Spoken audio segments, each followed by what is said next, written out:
Sidney Crosby, Sidney Crosby, Sidney Crosby. Une légende. Le meilleur joueur de sa génération et un des meilleurs joueurs de tous les temps. 3 Coupes Stanley, tous avec les Penguins de Pittsburgh, l'équipe qui l'a repêché premier au total en 2005. Malheureusement, ça fait maintenant 3 ans que les Penguins n'ont pas fait les séries et l'organisation se dirige vers une longue et pénible reconstruction, ce qui pose du questionnement quant à l'avenir de Sid, maintenant âgé de 38 ans. Plusieurs croient que si jamais Crosby partait Pittsburgh, ce qui est déjà vu comme étant très improbable, ce serait pour jouer avec son chum Nathan MacKinnon au Colorado et d'avoir une chance de gagner sa 4e Coupe Stanley. Mais la semaine dernière, un journaliste torontois a évoqué la possibilité de voir Sidney Crosby être échangé après les Olympiques au Canadien de Montréal. Bonjour tout le monde, bienvenue à une autre vidéo. Alors le nom de Sidney Crosby est sur toutes les lèvres du public, non seulement québécois, mais aussi de toute la Ligue nationale de hockey, visiblement, alors que lors des derniers jours, un journaliste torontois, Nick Kypreos, a rapporté sur son émission quotidienne Real Kipper and Born la semaine dernière que Sidney Crosby serait peut-être échangé d'ici les Olympiques, ce qui a rapporté alors qu'il disait que, en gros, attendez après les Olympiques quand ils obtiendront Sidney Crosby, parlant du Canadien de Montréal, bien sûr. Il disait aussi, j'aime les cotes un peu plus qu'il y a 2 semaines. Quelque chose se passe à Pittsburgh. Il dit, je vois pas Sidney Crosby faire du gardiennage avec les Penguins, tous les joueurs qui vont tenter d'amener des jeunes joueurs. Les Penguins se dirigent vers une reconstruction, bien sûr. Et ce gars-là peut encore jouer à son plus haut niveau. Il peut jouer encore à un plus haut niveau. Le laisser partir de Pittsburgh. Le laisser à Pittsburgh du bien lors des 3 à 4 prochaines campagnes ne rendrait pas du tout service à notre sport. Et ça, il faut être d'accord. Moi, personnellement, je suis un grand fan de Sidney Crosby. C'est probablement mon joueur préféré de tous les temps à date depuis que je suis le hockey. Puis, même comme partisan sans être partisan du Canadien, mais juste être un partisan de hockey en général, voir ce joueur-là, une légende, un des meilleurs joueurs de tous les temps, le meilleur joueur de sa génération des années 2010, ne plus participer aux séries éliminatoires, ça fait déjà 3 ans. Ça pourrait, s'il reste à Pittsburgh les 3 à 4 prochaines années, même s'il signe encore 2 ans, ça serait vraiment dommage de ne jamais voir faire les séries, parce que c'est ça que ça risque d'être avec les Penguins. Alors, personnellement, c'est sûr qu'on voudrait tous qu'ils puissent avoir une chance d'aller ailleurs et peut-être gagner une coupe. C'est sûr qu'on parle ici d'une légende, un joueur de sa trempe de Sidney Crosby. C'est sûr que ça sera vraiment sa propre décision. Ça va venir à lui s'il veut partir ou non. Bien sûr, il y a encore une possibilité qu'il veut rester à Pittsburgh et aider le développement des jeunes, un peu comme Mario Lemieux a fait. Mais en fait, il a pris sa retraite, après ça, il est revenu pour aider Sidney Crosby. Ça se peut que ça soit ça qu'il veut faire. Bien sûr, les Penguins, il y a des très bonnes chances qu'ils finissent probablement parmi les 5 pires équipes de la Ligue nationale la saison prochaine. Ce qui pourrait permettre aux Penguins peut-être d'être assez mauvais pour pouvoir repêcher Gavin McKenna, qui est un... on parle ici d'un joueur générationnel, un joueur probablement le meilleur espoir depuis Connor McDavid. Alors, ça se peut que Crosby décide de rester là et d'aider le chemin de McKenna. Mais, personnellement, je vois mal ce joueur-là accepter de perdre. Pourquoi après les Olympiques? C'est simple. Ce gars-là, il a tout fait dans sa carrière. Il a gagné 3 Coupes Stanley, 2009, 2016 et 2017. Il a tout fait dans sa carrière.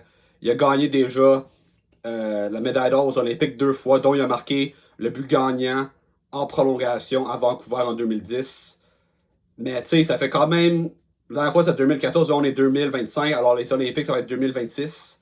Donc ça va faire genre 12 ans qu'il n'y a pas eu d'Olympiques. Bien sûr, l'année passée, on sait que l'équipe canadienne a gagné aux confrontations des 4 nations. Crosby était le capitaine de l'équipe.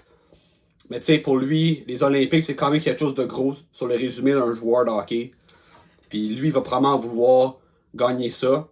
Là, peut-être il va être satisfait par juste gagner cette année-là. Peut-être finira la saison avec les Penguins. Peut-être l'année prochaine, ça se peut qu'il décide de partir par la suite. Mais si jamais il perdait cette année aux Olympiques, est-ce qu'il penserait peut-être que c'était vraiment sa dernière chance de gagner quelque chose de gros? Parce qu'on s'entend, à 38 ans, il reste pas une tonne d'années encore.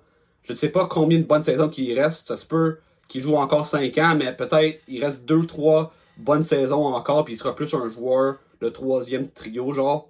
Puis pas assez bon pour faire les Olympiques en 2030. Alors pour lui, c'est vraiment la dernière chance qu'il a pour gagner quelque chose de significatif dans sa carrière.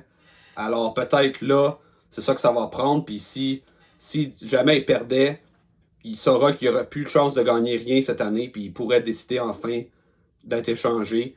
Bien sûr, pour Crosby, il y aura probablement une liste de 3-4 équipes pour lesquelles il voudrait être échangé. Bien sûr, je pense que l'Avalanche avec McKinnon, ça demeure quand même un de ses choix. Je viens évidemment de mentionner le Canadien de Montréal. Son équipe d'enfance, c'est sûr que le Canadien serait là, mais aussi d'autres équipes comme les Rangers avec Mike Sullivan, qui sont anciens coachs de Pittsburgh, avec qui il y avait une très bonne relation. Il pourrait peut-être être tenté de joindre les Rangers de New York dans un gros marché, ou les Kings, où son agent Pat Brisson il habite à Los Angeles. Alors ça pourrait peut-être être ces équipes-là. Peut-être qu'il y a d'autres équipes comme Vegas, même si Vegas, je vois mal ces équipes-là pouvoir rentrer Sidney Crosby sur leur équipe. Mais tu sais, une autre équipe peut-être qui aspire à la Coupe Stanley, mais en réalité, ça risque d'être probablement une de ces 4 équipes-là, si on est très réaliste. Alors, c'est ça. Alors, pour moi, Crosby, il voudra probablement avoir une dernière chance de gagner une Coupe Stanley. Puis pour moi, évidemment, à Pittsburgh, il n'y a aucune chance, mais avec ces équipes-là, il pourrait le faire. Donc là, vous allez probablement être un peu perplexe quand je dis le Canadien de Montréal, parce que le Canadien, bien sûr, c'est une équipe qui sort d'une reconstruction. Ils sont encore probablement 1 ou 2 ans encore, minimum, avant d'aspirer réellement à la Coupe Stanley. Alors, vous allez dire, mais pourquoi il irait à Montréal si les Canadiens ont probablement une chance de gagner une Coupe Stanley? Mais tu sais, à la fin de la journée, Sidney Crosby, c'est un Canadien. Puis je parlais d'une chance de gagner quelque chose de significatif dans sa carrière, les Olympiques, avec Team Canada. Ben, imagine pour lui qui a grandi partant du Canadien, pour se résumer à la fin de sa carrière, si, admettons, il joint le Canadien de Montréal et il réussit de gagner une Coupe Stanley, probablement à 2-3 ans. Moi, je pense que Crosby, il reste encore 5 ans encore devant lui pour jouer dans les nationales de hockey. Alors, imaginez si Crosby est échangé à Montréal puis il gagne une Coupe Stanley puis il ramène la Coupe au Canada pour la première fois depuis 1993. Il serait accueilli comme un héros national. Puis, tu sais, honnêtement, ça serait quand même quelque chose de génial. Comme je dis, il n'y a rien d'autre pour lui à prouver. Il ne reste plus rien à prouver. Mais ça serait quand même quelque chose d'extraordinaire. Canadiens sont un peu vus comme étant un underdog, un peu négligé pour gagner une coupe lors des 3 prochaines années. Contrairement au Colorado, par exemple, avec McKinnon et Cale Makar, où l'équipe avec Crosby serait l'équipe favorite à gagner. Avec le Canadien, ça prendrait un peu de temps. Mais tu sais, à la fin de la journée, il y a tellement de bons jeunes joueurs. Ils pourraient apprendre de ce joueur, de Sidney Crosby. L'expérience, qu'est-ce que ça prend pour gagner une coupe. Puis tu sais, bien sûr, le Canadien, il faudrait encore 2-3 acquisitions pour renforcer surtout leur attaque. Mais tu sais, avec Crosby, le Canadien est probablement, ça met la fin à la reconstruction, certainement.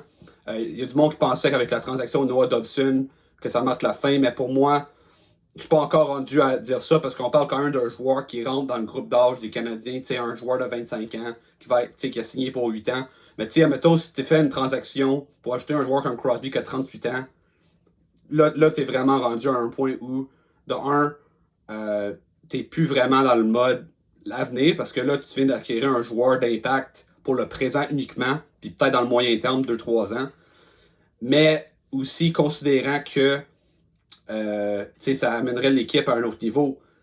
Crosby, c'est pas mal le même niveau que Nick Suzuki. Dans le fond, c'est un premier centre canadien. C'est peut-être un seul trou actuellement, c'est le centre de deuxième trio. Mais là, tu vas chercher Crosby. C'est un joueur non seulement qui peut jouer sur le deuxième trio, il peut challenger Nick Suzuki pour être le premier centre. Alors là, tu n'as plus vraiment de trou. Il reste pas mal juste de la profondeur, peut-être un peu plus de papier sablé, mais c'est pas mal tout si le Canadien met la main sur ce joueur-là. Bien sûr, la question se pose, ça coûterait quoi pour aller chercher Sidney Crosby? Donc là, j'ai préparé un genre de mock trade qui pourrait peut-être arriver après les Olympiques. Alors, ma proposition, évidemment, pour le Canadien, il acquiert Sidney Crosby. Puis pour les Penguins de Pittsburgh, Patrick Laine, évidemment, Crosby fait 8,7 millions pendant les 2 prochaines années. Laine, 8,7 millions pour finir la saison. Ça balancerait un peu les salaires. Là, après ça, j'ai ajouté Alex Newhook. Que je vois vraiment, honnêtement, j'ai à peine la misère à croire que ce joueur-là va fitter à long terme pour le Canadien. C'est quand même un joueur qui n'est pas très vieux. Il pourrait cadrer les Pingouins, un joueur rapide, puis il pourrait aider les Pingouins à court terme. Le choix de première ronde 2026, ça c'est à condition que le Canadien est en série, parce que bien sûr, le Canadien, ça se peut très bien que le Canadien soit sont pas en série ou sont vraiment dans le mix, mais sont pas assurés de les faire. Ça, il faudrait vraiment que le Canadien soit confortablement en série. rendu autour de la date limite des transactions parce que les Olympiques, ça finirait fin février, puis après ça, début mars, ça sera la date limite. Puis bien sûr, des espoirs B canadiens, on a tellement. Je pense à des Kapanen, des Joshua Roy, des Owen Beck, etc. Les Canadiens ont tellement d'espoir qu'on s'entend, il n'y aura pas assez de place pour tout le monde. Ils peuvent s'en permettre de sacrifier un ou deux, comme ils ont fait avec Logan Mailloux, puis comme avec Emil Heineman. C'est juste la réalité de l'affaire. Le Canadien a trop de jeunes joueurs. Puis, tu sais, dans une transaction comme ça, pour moi, même si c'est un joueur de 38 ans, ça vaut la peine parce que l'expérience que ça va permettre aux Canadiens d'avoir est précieuse. Puis ça pourrait vraiment pousser les Canadiens à un autre niveau et aussi les mettre sur le bon chemin pour pouvoir être une équipe qui pourrait aspirer à la Coupe Stanley année après année après année. Alors pour moi, j'hésiterais pas à échanger un joueur comme Joshua Roy, par exemple, qui a perdu un peu sa place lors des 12 derniers mois. Puis on verra ce qu'il va pouvoir faire au camp d'entraînement puis cette saison. Mais au jour où on parle, actuellement, pour moi, je ne le vois pas cadré dans l'avenir du Canadien. Alors ça pourrait être une opportunité de pouvoir le passer à une autre équipe. Puis honnêtement, quand je regarde l'alignement du Canadien, si jamais on fait cette transaction-là avec Sid, honnêtement, cette équipe-là manque pas grand-chose pour pouvoir aspirer à la Coupe Stanley, bien honnêtement. Admettons, si on regardait les attaquants, Cole Caulfield, Nick Suzuki, Juraj Slavkovski, Zachary Bolduc, Sidney Crosby avec Ivan Demina, je ne vais pas parler de ça, mais Sidney Crosby avec Ivan Demina, ça serait parfait, un parfait mentor pour le jeune russe. Josh Anderson, Kirby Dach, Brendan Gallagher, Samuel Blais, Jake Evans, Kapanen. Probablement, il faudrait peut-être ajouter un peu plus de profondeur sur le quatrième trio, mais le top 9 a l'air vraiment, vraiment solide. En défense, Kaden Gooley, Noah Dobson, Mike Matheson, Alexandre Carrier, Lane Hudson, David Reinbacher.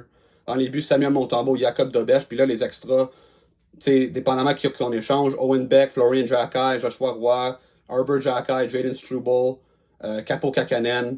Alors pour moi, le Canadien a une équipe avec Sidney Crosby qui peut-être pas serait favorite pour gagner la Coupe Stanley, parce qu'à la fin de la journée, tu joues quand même dans la même division qu'une équipe comme les Panthers de la Floride. Mais pour moi, si les Canadiens vont chercher Crosby, ils deviennent peut-être un des challengers principaux pour les champions en titre, parce que, écoute, t'as une des meilleures brigades défensives, même si elle est quand même jeune.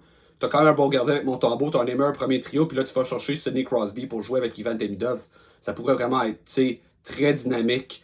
C'est sûr, c'est une jeune équipe, ça prend du temps avant de peut-être devenir une équipe qui peut vraiment gagner la Coupe Stanley, mais l'équipe est bien meilleure, puis elle s'approche de leur objectif, c'est de pouvoir gagner une Coupe Stanley un jour. Puis, même si Crosby cette année, peut-être il ne gagne pas, mais 2027-2028, les Canadiens peuvent certainement aspirer à la Coupe Stanley, surtout avec d'autres acquisitions qui pourraient venir, même au plus tôt à la date limite cette année, si jamais on va changer Crosby puis on décide, on est all-in, sans vraiment trop sacrifier l'avenir. Alors pour moi, Canadien, oui, avec Crosby, serait aspirant à la Coupe Stanley immédiatement. Alors ça met fin à cette vidéo. Alors laissez-moi savoir par commentaire, est-ce que vous voyez un monde où Sidney Crosby pourrait être échangé à la date, après les Olympiques, entre les Olympiques et la date limite des transactions? Est-ce que vous voyez le Canadien comme étant une destination possible ou réaliste pour faire son acquisition? Si jamais le Canadien allait chercher Sidney Crosby, est-ce que vous croyez que le Canadien devient immédiatement un aspirant à la Coupe Stanley? Oui ou non? N'oubliez pas de liker et d'abonner à ma chaîne YouTube. Et on se voit à une autre vidéo. Ciao!